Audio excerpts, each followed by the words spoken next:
imagine being a grown-ass man and using the term haters in a real conversation. Now imagine that same grown-ass man being the president of your company. We are actually gonna cover that later on in the week, so subscribe to the damn channel so you don't miss it, because it's basically Hollywood being Hollywood. If you fail, you won't get fired, but instead you will get promoted. A la Kathleen Kennedy. But I'd imagine Mr. Yuckman's next rendition of The Last of Us has Abby Zilla and Ellie getting married, and in the honeymoon, Senator Abby Strong digs up Joel's corpse and then feeds his bones to a new dog. And then when The Last of Us 3 ends, the dog is taking a big smelly turd all over the front porch, and that dog is called Naughty. Neil Yuckman is apparently drunk on soy again. But he's also a child, and what's worse than a child, you say? A man-child, because The Last of Us 2 has more votes for Game of the Year than it has sales for the whole of 2020. You know, if the unhinged,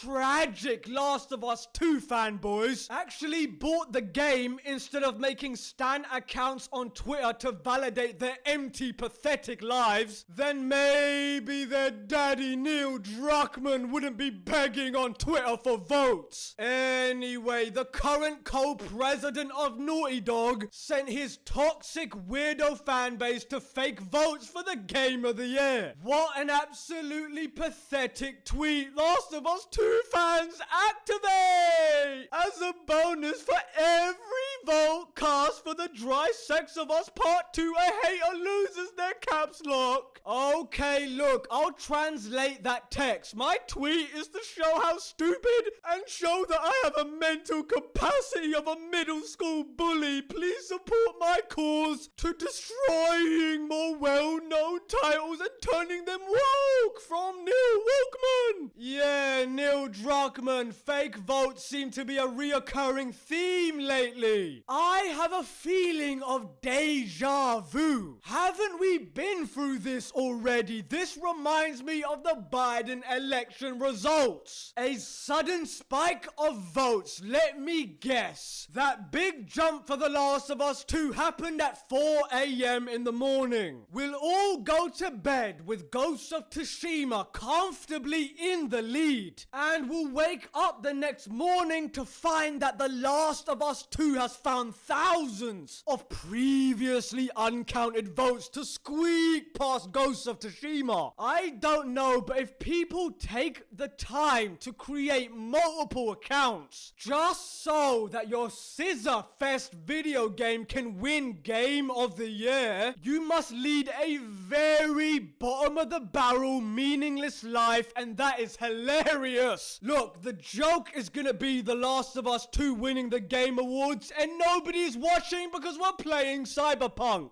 Anyway, as of me recording this, Neil Druckmann's begging for votes has failed pretty badly, because the ghost shall claim glory over the she-beast Abby Zilla. To quote the great Sheev Ray Palpatine, I love democracy because The Last of Us 2 has killed any meaning of the words Game of the Year. Because let me see, votes taken from fake accounts, paid reviews, censoring critics on YouTube like myself via false copyright. Yeah, I will never, ever let that go, Neil. You will pay for your lack of vision. You know what I find funny is that Neil fancies himself as some kind of mafia boss, when in actual fact he's just a progressive clown bashing on gamers. Meanwhile, the Hades creator is thanking everyone who voted for their game. What a huge difference, but in all honesty, I do feel for the creators of Ghost of Tsushima, Hades, and and Doom Eternal. Imagine if that garbage wokeness